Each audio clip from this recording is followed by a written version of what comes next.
Another day, another basketball stories na naman ang pagkukwentuhan natin.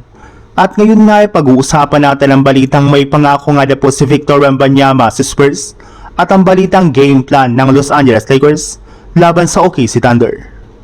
Marami nga po na mga fans ng San Antonio Spurs ang nagulat sa pagkatalo ng kanilang team sa kanilang Game 1 laban sa Minnesota Timberwolves. Inasahan na nga po sana nila ng Spurs ang unang kukuha ng panalo sa kanilang serye.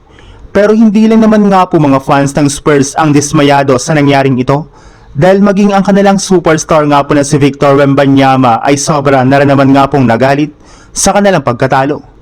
Ayon nga po sa naging pahayag nito sa kanyang post-game interview sa media, inamin nga po niya na siya nga pong may kasalanan bakit natalo ang Spurs sa kanilang Game 1. Bagamat man nga po nakapagtala siya dito ng 12 blocks ay wala man lang nga po siyang nagawa ni samang 3-pointer sa kanilang naging bakbakan. Mag-iiba rin naman nga na po sana ang kwento ng kanilang laro kung may naipasok lang naman nga po siya dito sa kanyang mga ginawang tira.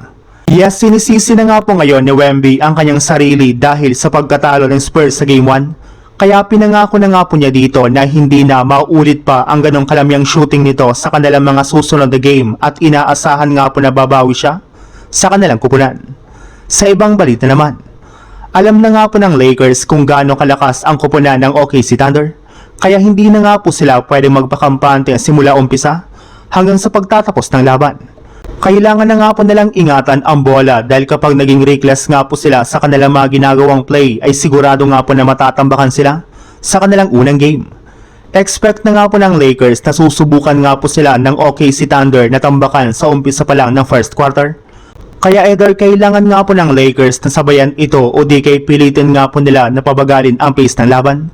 At upang magawa nga po nila iyan ay balak na nga po ni Coach JJ Redick na palitin ang kanilang rotation.